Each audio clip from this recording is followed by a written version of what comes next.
Strange how scents can transport us to the past. Even now, standing in my professional kitchen, I caught the aroma of truffle oil, and it hit me like an electric shock. That's where it all began. "Chef, order for table 10 is ready." My sous chef's voice brought me back to reality. "Excellent, Mark. Let them serve it." I had been running one of San Francisco's best restaurants for 5 years. My wife Emily was proud of this, although she complained about my constant busy schedule. And her mother Rose, well, she decided to follow in my footsteps. "Anthony, darling," a familiar voice called out. Rose stood in the kitchen doorway, elegant as always. "Got a minute for your favorite mother-in-law?" I smiled. "For you always, Mark. Watch the kitchen." We went to my office. Rose sat on the edge of my desk, and I couldn't help but notice how beautifully her silk dress hugged her figure. "I bought that space on Oak Street," she said. "I'm going to open my restaurant." "Congratulations, but you've never run a restaurant before." "That's why I'm here." She leaned closer. "I need help. Teach me to cook something special, something that will make my restaurant unique." I froze. Teaching my mother-in-law to cook? This could become either a catastrophe or... "Please, Anthony," she touched my hand. "You're the best chef in town. Who better than you to teach me?" Her touch sent shivers down my spine. I attributed it to the cool air from the air conditioner. "All right," I heard myself say. "When do we start?" "Tomorrow. At my place. Emily will be at a conference all week, so no one will disturb us while cooking." Something in her tone made me wary, but I nodded. 7 in the evening." 7. She gracefully stood up. "And Anthony, thank you." The next day, I parked at her house exactly at 7. Rose met me wearing an apron over fitted jeans and a white blouse. "Come to the kitchen. I bought everything you asked for." Her kitchen turned out to be smaller than I expected. Cozy but tight. 2 people would inevitably brush against each other while moving around. "So," I took out my knives. "Let's start with the basics. How do you feel about Italian cuisine?" "Love it." She stood next to me too close, especially when cooked by a real Italian. "I'm half Italian," I clarified, trying to focus on chopping vegetables. "It shows," she smiled, "in your temperament." We started with simple truffle risotto. I showed her how to properly toast the rice, how to gradually add the broth. She proved to be a capable student, grasping everything quickly, asking the right questions. "And now for the most important part, truffle oil." I took out the bottle. "Just a few drops." She reached for the oil at the same time as me. Our hands touched. The small kitchen suddenly felt very hot. "Sorry," she mumbled, but didn't move her hand. The moment stretched out. I looked at her fingers lying on top of mine and felt my pulse quickening. A phone ring broke the moment. Emily. "Honey, how are you? Mom said you're going to teach her how to cook." "Yes, I'm at her place right now." "That's so sweet of you. Give her my love." I looked at Rose. She was stirring the risotto as if nothing had happened, but her cheeks were slightly flushed. "I will, definitely." That evening became the beginning of something new, something dangerous. I just didn't understand yet how dangerous. Our lessons became regular. 3 times a week, I would come to Rose's after work, and we would cook. She picked things up quickly, and soon I began to notice that I was spending more time in her kitchen than was necessary for teaching. "Today we'll be making lobster ravioli," I announced, laying out the ingredients. "It's a complex dish, but worth it." Sounds delicious." Rose came closer, peering over my shoulder. Her perfume smelled of vanilla and something spicy. "The key is getting the dough right." I tried to speak professionally, ignoring how her hair accidentally brushed against my cheek. We worked side by side. I showed her how to roll out the dough, how to form the ravioli. Her hands moved uncertainly, and without thinking, I covered them with mine, guiding her movements. "Like this, gentler." My voice sounded hoarse. "The dough needs to feel the caress." She exhaled softly. "Like this?" "Yes, like that." I continued guiding her hands, feeling her lean back slightly, pressing against my chest. The moment was interrupted by the oven timer. We jumped apart as if burned. I'll check the sauce," Rose mumbled, turning away. Over dinner, she talked about the progress with the restaurant. The renovation was in full swing. She was already hiring staff. "You know," she sipped her wine, "I think I'll call it Spice and Passion." I choked on my wine. Unusual name. "Food should awaken feelings, shouldn't it?" Her gaze slid over my lips. "You're teaching me that yourself." "Rose?" "Yes?" She leaned forward. "I think we should focus on the menu." She leaned back in her chair, smiling. Of course, chef. At home, Emily asked how the lessons were going. Fine, I tried to sound casual. Your mom is very capable. She's always been that way. If she wants something, she'll definitely get it. These words made me nervous for some reason. The next lesson was devoted to desserts. Rose insisted on chocolate soufflé. The most important thing in soufflé is temperature, I explained, standing behind her and watching as she beat the egg whites. The oven must be perfectly heated. And what else needs to be heated? She turned around, ending up so close that I could count the freckles on her nose.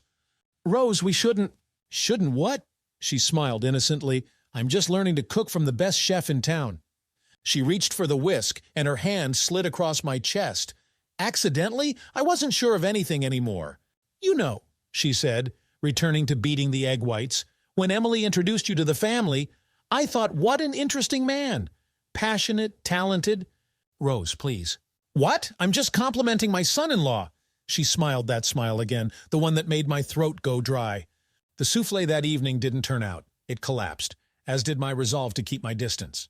On the way home, I caught myself thinking more and more about our tight kitchen, about accidental touches, about the scent of her perfume.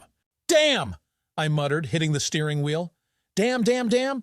My phone beeped. A message from Rose. Thanks for the lesson. Same time tomorrow? I should have refused. Should have made up an excuse. Should have ended all this before it was too late.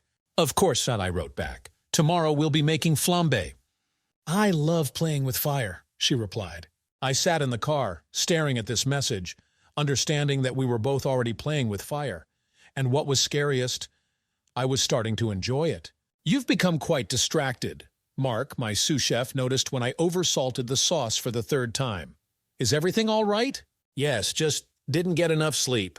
In reality, I couldn't concentrate because in 2 hours I had another training session with Rose.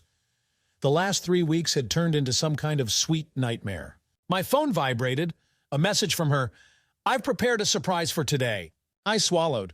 Her surprises were becoming increasingly provocative. When I arrived, Rose met me in a new dress, dark red, form-fitting. Too dressy for a simple cooking lesson. I bought black truffles. She pointed to a box on the table. Real Italian ones. Will you teach me how to work with them? I nodded, trying not to watch as she bent over the table, arranging ingredients. You know, she smelled a truffle. They say they're an aphrodisiac. That's a myth. Really? She brought the mushroom to my lips. Want to test that theory? I caught her hand. Rose, what are we doing? Cooking? She smiled innocently, but her eyes sparkled. You know perfectly well what I mean. She freed her hand and turned to the stove. And do you understand that sometimes the chemistry between people is stronger than all prohibitions? This isn't right. Is it not right what I feel when you show me how to hold a knife properly, or when your hands guide my movements? She turned around. Or is it not right that you feel the same thing? I stepped back. We need to stop these lessons. We should, she nodded. But do you want to? She came closer, and the air between us seemed to become electrified. Emily, I started. Emily is opening a new branch of her company in Seattle next week. She'll be flying there every month. You're her mother. And you're the man who makes me feel alive. Her words hung in the air. We stood so close that I could feel the warmth of her body. Let's just make dinner, I said hoarsely, turning to the stove. We worked in silence. I showed her how to thinly slice truffles, how to properly add them to the sauce. She watched my movements carefully, occasionally accidentally touching my hand. Try it. I held out a spoon with sauce. She slowly licked the spoon, not taking her eyes off me. Divine. At that moment, my phone rang. Emily. Honey, guess what? I have to fly to Seattle tomorrow. Can you believe it? I looked at Rose. She stood by the stove, stirring the sauce, but I could see how her shoulders tensed. For how long? My voice sounded strange. 2 weeks. Mom promised to look after you, make sure you're not living on sandwiches alone. Don't worry, I'll manage. After the call, a heavy silence fell in the kitchen. I really can look after you, Rose finally said, and there was such undisguised sensuality in her voice that it took my breath away. I should go. I started gathering my knives. Of course, she walked me to the door. Same time tomorrow? I should have said no, should have ended all this madness. Same time, I replied and quickly left, feeling her gaze burning into my back. In the car, I sat for a long time without starting the engine. My phone beeped, a message from Rose. Tomorrow I'll prepare something special, just for you. I knew I should delete this message. Instead, I read it 3 times. The next day, I arrived later than usual. I sat in my car for a long time, trying to convince myself to turn around and leave. But when Rose opened the door in a light silk robe, I realized that all my morning resolutions had crumbled like a house of cards. "You're late," she smiled. "I've already started without you." Soft music played in the kitchen. An expensive bottle of wine was already open, and the air was filled with the aroma of something incredibly appetizing. "What are you cooking?" My voice sounded hoarse. "Fondue."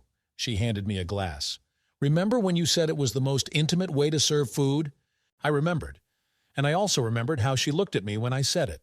"Rose!" "Shh." She brought a piece of strawberry to my lips. "Try it." Her fingers brushed against my lips, and I felt my heart begin to race.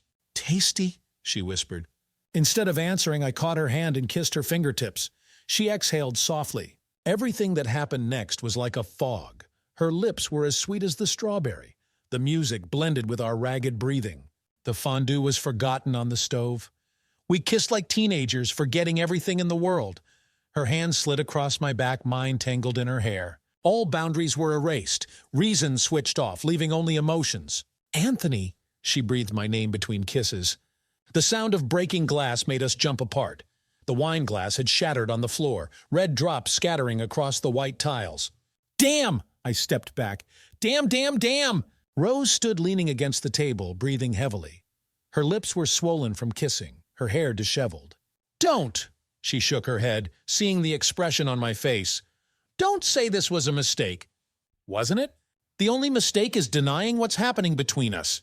She came closer, placed her hands on my chest. I've never felt anything like this, even in my youth. Her touches burned even through my shirt. "We can't!" I covered her hands with mine. "This will destroy everything." "What if I'm willing to risk it?" "I'm not. I can't do this to Emily." At the mention of her daughter, Rose flinched and stepped back. "Of course, you're right." She picked up her robe from the floor and wrapped it around herself. "You should probably go." "Rose!" "Just go, Anthony, please." At the door, she called after me. "You know what's worst? I don't regret it, any of it." I turned around. "Neither do I." The whole way home, I could taste her kisses on my lips. My phone was silent. For the first time in many days, she didn't write after the lesson.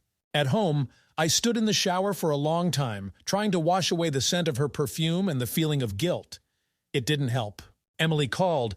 "How are you? Is Mom taking care of you?" "Yes," I closed my eyes, hating myself for the lie. "Everything's fine." "Give her my love. I'm so glad you two get along." After the call, I got drunk for the first time in many years. And in the morning, I found a message from Rose. "Same time today? I promise to behave properly." I stared at the phone screen for an eternity, then wrote, "Of course, you still have a lot to learn." We both knew this was no longer about cooking. After that evening, we tried to return to regular lessons, pretended nothing had happened, but every touch, every glance was filled with new meaning. "Today I'll teach you how to make seafood risotto," I said, laying out the ingredients. "Your customers will love it." "Like I've grown to love." She caught herself. "Your cooking." We carefully maintained distance, but the kitchen was too small and the desire too strong.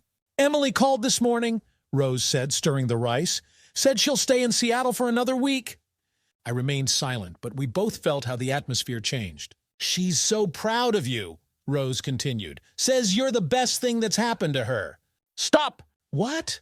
"I'm just relaying my daughter's words." She turned to me.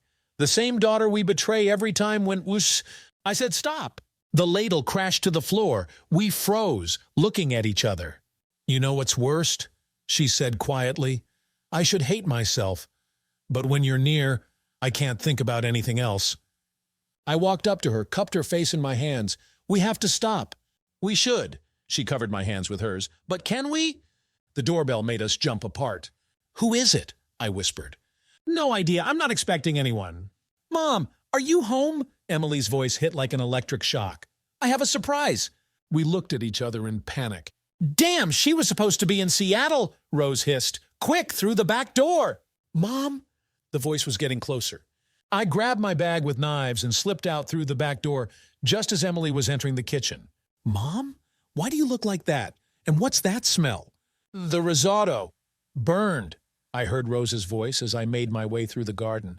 At home, my phone was blowing up with calls from Emily. Honey, I flew in for the weekend. Surprise! I'll stop by home and then come to your restaurant, okay? Of course, darling. An hour later, she sat at the best table in my restaurant, telling me about Seattle. And I couldn't take my eyes off her smile, the same smile she inherited from her mother. Oh, and I stopped by Mom's. Can you believe she's learning to make some complicated risotto? Says you inspired her. I almost dropped the glass. By the way, she was acting strange, kind of nervous, and there was men's cologne in the kitchen. My heart skipped a beat. Do you think she's seeing someone? Emily smiled. That would be great. She deserves to be happy. I looked at my wife and felt everything inside twist with shame and guilt. In the evening, I got a message from Rose. We need to talk. Tomorrow at the restaurant on neutral territory. Okay, love, you're cooking? I stared at this message for a long time, then deleted it and all the previous ones, but that couldn't delete what was happening between us, just like it couldn't delete the taste of her kisses from my lips. Rose came to the restaurant after closing. I waited for her in the kitchen, where I felt in my element, where everything was simple and clear, unlike our relationship. Beautiful kitchen, she said, looking around, much bigger than mine. Rose, I know. She raised her hand. I know what you want to say. We have to stop. This is wrong. We're betraying Emily. Yes, and betraying ourselves, that's okay? I turned to the stove. Want coffee? No, I want honesty. She came closer. Tell me you feel nothing. Tell me this is just an infatuation, and I'll leave. I stayed silent, watching the water boil in the Turkish coffee pot. Can't? Her voice trembled. Neither can I. What are you suggesting? I turned to her sharply. Run away together? Destroy the family? Make Emily unhappy? No, I'm suggesting we be honest. With whom? With Emily. With ourselves. She took an envelope from her purse. I'm selling the restaurant. What? But you've invested so much, and I'm moving to Italy for good. I felt the ground disappear from under my feet. When? In a week. Emily thinks I'm going to study under Italian chefs, that it's temporary. And in reality, I'm running from you, from myself, from what's happening between us. She came very close. We have a week, 7 days to decide, is it worth fighting for what we feel or better to let it go? Rose, don't answer now. She touched my cheek. Just think, I'll wait until the last day. She headed for the exit but stopped at the door. You know what's funny? I really learned how to cook, only now I've completely lost my appetite. The following days turned into torture. Emily returned to Seattle, unaware of the storm raging in her husband's soul. Rose didn't call or write, and I tried to imagine life without her smile, without her touches, without those moments in the small kitchen where we were just a man and a woman who had forgotten all prohibitions. On the day of her departure, I stood at the airport, hidden behind a column, watched her embrace a crying Emily, how she promised to return soon. Our eyes met for a moment when she was passing through security. There was a question in hers, in mine an answer. I returned to the restaurant and spent the entire evening making truffle risotto, the same one that started it all. It turned out perfect, but I couldn't bring myself to taste it. My phone beeped, a message from an unknown Italian number. They say Tuscany has the best truffles, and they're really in need of a good chef. I stared at these lines, feeling my heart pounding wildly. Sometimes love is like an exquisite dish. It needs to be prepared slowly, with passion, not afraid to experiment. And sometimes it bursts into your life like a kitchen fire, sudden, dangerous, uncontrollable. And you stand facing a choice, extinguish the fire or let it consume you completely. I still didn't know which choice I would make. But for the first time in a long while, I could taste life again. Did you like this story? Let us know in the comments what you liked. Subscribe to our storytelling podcast. Also, don't forget to like and ring the bell so you don't miss more interesting stories. See you soon.